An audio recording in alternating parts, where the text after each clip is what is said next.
سورۃ المائدہ ہے۔ المائدہ ایسے دسترخوان کو کہتے ہیں جس کے اوپر کھانے لگے ہوں، کھانوں سے بھرا ہوا دسترخوان المائدہ کہلاتا ہے۔ چونکہ عیسیٰ علیہ السلام کے حواریوں نے حضرت عیسیٰ علیہ السلام سے مطالبہ کیا تھا کہ اللہ تعالیٰ کی بارگاہ میں دعا کرو کہ وہ ہمارے اوپر آسمان سے دسترخوان اتارے، تو چنانچہ ابراہیم علیہ السلام نے حضرت عیسیٰ علیہ السلام نے یہ دعا کی۔ عیسیٰ علیہ السلام کے حواریوں نے عیسیٰ علیہ السلام سے مطالبہ کیا تھا، عیسیٰ علیہ السلام نے دعا کی، اس کے نتیجے میں یہ دسترخوان اللہ تعالیٰ نے اتارا۔ اس کا ذکر اس صورت میں ہے، اسی مناسبت سے اس کا نام سورۃ المائدہ ہے۔ اور ایک اس کا نام العقود بھی ہے، چونکہ اس کی پہلی آیت میں بھی یہ لفظ العقود آیا ہے، اسی مناسبت سے اس کا دوسرا نام العقود معاہدے۔ تو سورۃ المائدہ مدنی دور کی آخری جو ہے نا وہ صورت ہے، مدنی دور، جس میں کہہ لیں کہ تہذیب، تمدن، تعلیمات اپنی فائنل فارم میں آ رہی تھی، یعنی حتمی شکل میں۔ اس کو ہم یوں سمجھیں کہ پہلے جو ہے شراب، اس کی حرمت یہ تھی کہ اس کا نقصان زیادہ ہے نفع سے، ٹھیک ہے، یہ پہلا سٹیپ تھا۔ پھر دوسرا درجہ یہ ہوا کہ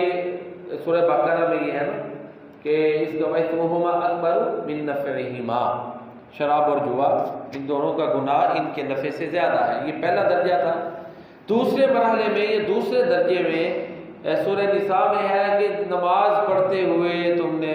یعنی نشے کی حالت میں نماز نہیں پڑھنی، لا تقربوا الصلاۃ وانتم سکارى۔ اب یہ جو سورۃ المائدہ ہے، اس میں یہ کہا گیا ہے انما الخمر والمیسر والانصاب والازلام رجس من عمل الشیطان، فائنل حرمت ہے،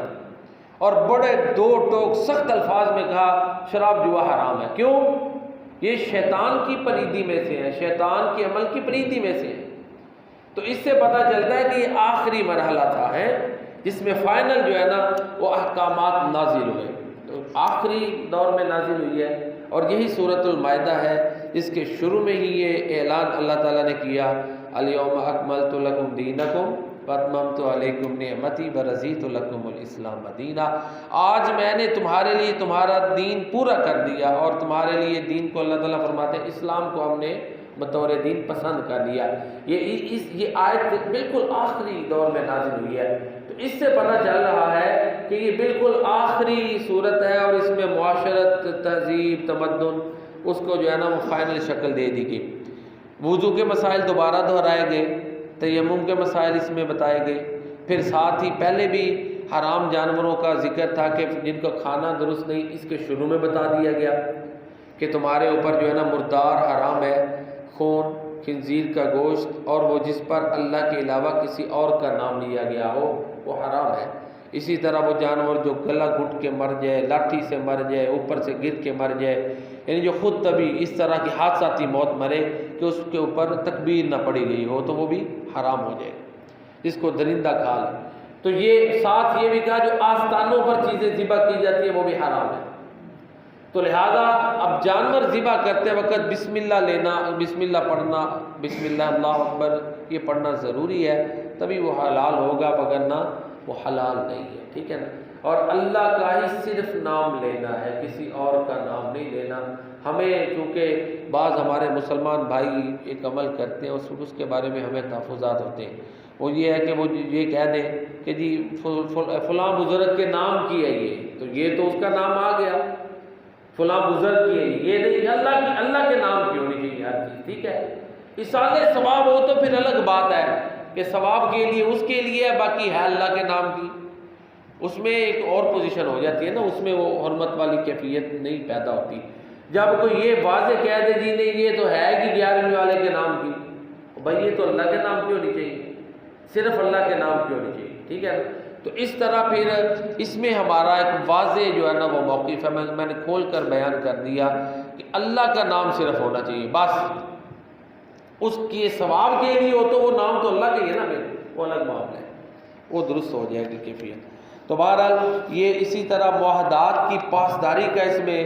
بڑی سختی سے جو ہے نا وہ کہا گیا ہے کہ جو اکیلے تم وعدے کرو ان کو بھی پھر اسی طرح معاشرے میں عدل، اس کو پروان چڑھاؤ، کیونکہ معاشروں کا بقا اور سروائیول عدل سے ہی ہوتا ہے۔ اور ساتھ ہی مزید جو ہے وہ یہودیوں اور عیسائیوں کے حوالے سے بھی جو ہے وہ مزید کہا گیا کہ ان کی کوتاہیاں ہیں، لیکن یہ قرآن ان کو واضح کر رہا ہے، عیاں کر رہا ہے۔ جو عیسیٰ علیہ السلام کو اللہ کا بیٹا کہتے ہیں وہ کفر ہے،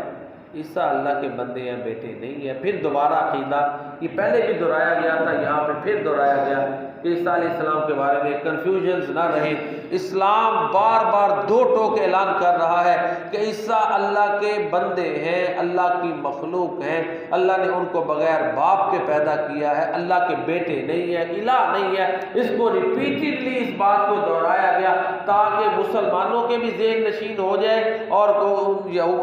نصارہ کو بھی پتہ چل جائے کہ اس پوائنٹ پر وہ غلط ہے اور یہ شرک ہے، اللہ کی اولاد کہنا یہ شرک ہے۔ یہاں پہ دوبارہ اس عقیدے کو دہرایا گیا۔ ساتھ ہی موسیٰ علیہ السلام کا بھی ذکر کیا گیا، ساتھ کے بنی اسرائیل پر اللہ کا انعام رہا، ان میں بادشاہ اللہ نے بھیجے،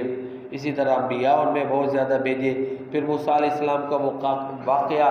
جب بیت المقدس فتح کرنے کے لیے وہ جہاد کے لیے نکلے تو سارے ہی ساتھ چھوڑ گئے، اور انہوں نے کہا موسیٰ تو جا اور تیرا رب جا کے لڑے، وہ سورہ مائدہ میں ہی ہے، ٹھیک ہے نا جی۔ تو بہرحال موسیٰ علیہ السلام پھر ظاہر اکیلے نہیں گئے تھے، اللہ تعالیٰ نے انہیں مکلف نہیں بنایا۔ پھر 40 سال ان کو سزا ملی بنی اسرائیل کو، وہ وہاں سے محروم رہے، پھر اسی طرح دھکے کھاتے رہے۔ تو بہرحال پھر اللہ تعالیٰ نے حالات پیدا کی، اگلی نسل آئی جفا کش تھی، انہوں نے جہاد کیا اور اللہ تعالیٰ نے بیت المقدس فتح کروایا۔ اسی طرح عدل کا جو نظام ہے اس کی ایک عملی جو ہے انصاف پسندی کی دلیل دی کہ حسد سے پاک ہونا چاہیے، بغض سے پاک ہونا چاہیے۔ آدم علیہ السلام کے 2 بیٹوں کا واقعہ ہے، وہ ذکر کیا گیا ہے کہ جب کوئی میرٹ پر فیصلہ ہو تو قبول کرو، جب کوئی عدل پر فیصلہ ہو تو قبول کرو، اگر کوئی نہیں کرے گا تو وہ تباہی کی طرف جائے گا، فساد کی طرف جائے گا۔ جس طرح کہ حضرت آدم علیہ السلام کا قابیل جو بیٹا تھا وہ گمراہ ہو گیا اور اس نے حابیل کو قتل کیا، اور پھر اس طرح وہ سیدھی راہ سے بہک گیا۔ اس کی وجہ یہ تھی کہ اس نے عدل کو قبول نہیں کیا، حق کو قبول نہیں کیا، جس کی وجہ سے وہ اتنے بڑے ظلم کا مرتکب ہوا۔ ساتھ ہی جو لوگ یہ ڈاکہ زنی کرتے ہیں، قتل و غارت کرتے ہیں، ان کے بڑے سخت احکام ہیں کہ ان کو تو پکڑیں اور ان کو سزائیں دیں، حتیٰ کہ ان کے ہاتھ پاؤں بھی کاٹ دیے جائیں تاکہ معاشرے کا امن ہو۔ جو بندہ چوری کرتا ہے اس کا تو ہاتھ کاٹا جائے گا، جو ساتھ میں لوگوں کو مار بھی رہا ہے، لوٹ بھی رہا ہے، ہراساں بھی کر رہا ہے، تو ایسا بندہ معاشرے کے لیے ناصور ہے، اس کو عبرتناک سزا دی جائے گی، تو پھر دوسرے لوگ اس طرح کی جرات نہیں کریں گے۔ یہ اسلام نے ایک قانون جو ہے وہ سکھا دیا۔ اور پھر اس میں سورۃ المائدہ میں یہ بھی بڑا 2 ٹوک بیان کیا گیا ہے کہ فیصلہ تم نے جو اللہ نے اتارا ہے اس کے ساتھ کرنا ہے۔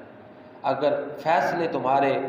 اللہ تعالیٰ کی تعلیمات کے مطابق نہیں ہوں گے تو وہ ظلم پر بھی مبنی ہوں گے، وہ فسق پر بھی مبنی ہوں گے، ایون کہ کفر تک ان کو کہہ دیا گیا کہ وہ ظاہر ہے بعض دفعہ ایسے فیصلے ہوتے ہیں جو اسلام کے مزاج کے بالکل، بعض میں تو چلو کوتاہی ہوتی ہے نا اس درجہ کی کہ اسلام سے بندہ خارج نہیں ہوتا، لیکن بعض فیصلے ایسے ہیں جو انسان کو پھر اسلام سے بھی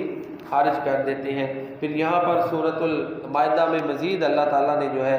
وہ یہ تعلیمات دی ہے کہ جو لوگ دین کا مذاق اڑاتے ہیں آیتوں کا، ان سے تم نے الگ تھلگ رہنا ہے، اور اسی طرح ایسے لوگوں کو پھر سمجھایا گیا ہے کہ تمہیں اللہ کی پکڑ آ سکتی ہے۔ پھر یہودیوں کی طرف خطاب ہے کہ ان سے اللہ نے جو ہے نا ان پہ اللہ کی لعنت بھی ہوئی، غضب بھی ہوا، ان سے اللہ نے بندر اور خنزیر بھی بنائے کیونکہ انہوں نے طاغوت کی عبادت شروع کر دی تھی اور یہ سیدھی راہ سے بہک گئے تھے،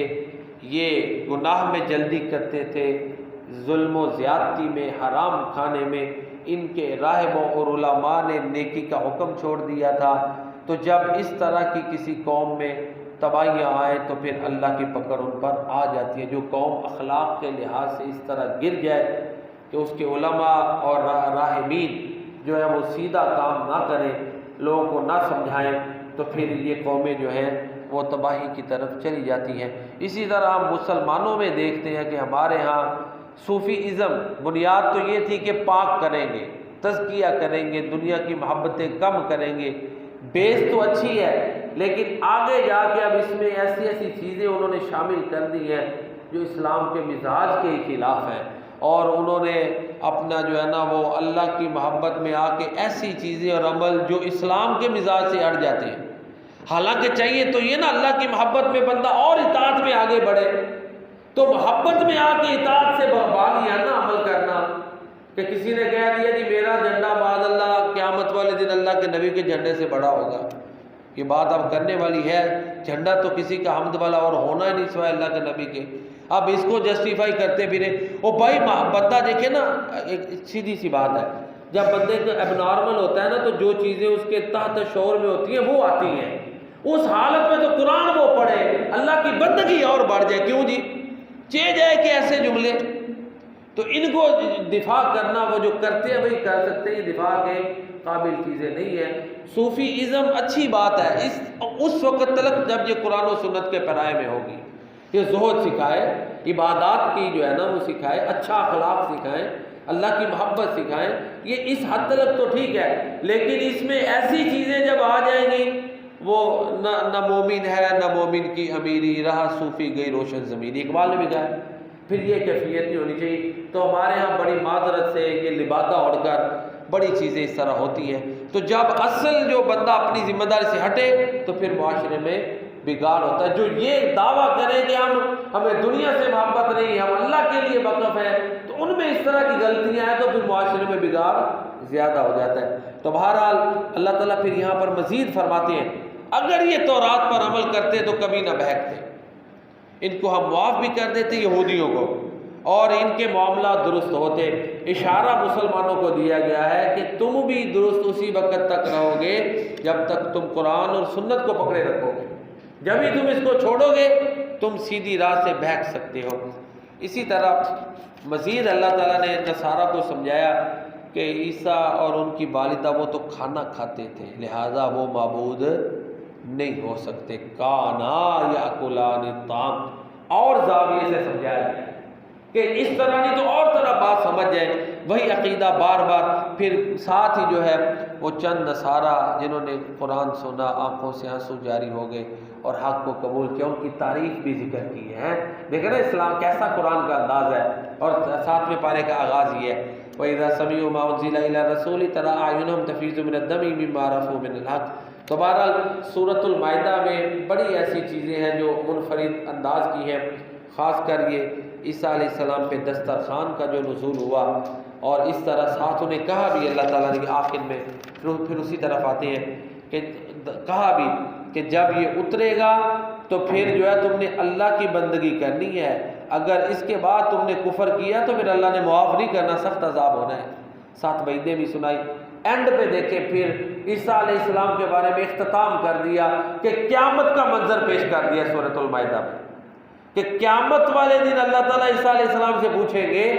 کہ کیا تم نے لوگوں کو کہا تھا کہ مجھے اور میری ماں کو معبود بنا لینا؟ تو عیسیٰ علیہ السلام رات کا اظہار کر دیں گے یا اللہ آپ کو پتہ ہے میں نے نہیں کہا، میں نے تو وہی بات کہی ہے جو آپ نے مجھے کہی تھی، اگر میں نے کہی ہے تو آپ کے علم میں ہے۔ ما قلت لهم الا ما امرتنی به ان اعبدوا اللہ ربی وربکم۔ پھر جب یہ عیسیٰ علیہ السلام اپنی صفائی دے دیں گے پھر واضح ہو جائے گا کہ یہ دونوں نے عیسائیوں نے خود سب کچھ کیا ہے، عیسیٰ علیہ السلام کو اللہ کا بیٹا ان کی ماں کے بارے میں یہ عقیدے خود بنائے ہیں، تو پھر جب ان کی پکڑ کا وقت آئے گا تو عیسیٰ علیہ السلام پھر سفارش نہیں کریں گے، بلکہ یہ کہیں گے ان تعذبہم فإنہم عبادک وإن تغفر لہم فإنک انت العزیز الحکیم۔ اگر تو ان کو عذاب کرے گا تو یا اللہ تیرے ہی بندے ہیں، اگر تو بخش دے تو غالب حکمت والا ہے۔ تو اعلان ہوگا کہ آج کے دن سچوں کو ان کا فائدہ سچ ہی دے گا، جو سچا ہے اس کے لیے نجات ہے۔ اللہ کے پیارے نبی صلی اللہ علیہ وسلم اس آیت کو ایک رات پڑھتے رہے اور روتے رہے، ساری رات روتے ہوئے گزار دی۔ تو یہ سورۃ المائدہ کی چند اہم باتیں تھیں، باقی قرآن کی حکمتیں تو ختم نہیں ہوتی، جتنا غور کریں یہ چند جو ہمیں سمجھ آئی۔ اللہ تعالی ہمیں مزید اس پر عمل کی توفیق عطا فرمائے اور مزید قرآن کریم پڑھنے اور اسے یاد رکھنے کی اللہ تعالیٰ ہمیں توفیق عطا فرمائے، آمین یا رب العالمین۔ وما علینا الا البلاغ المبین۔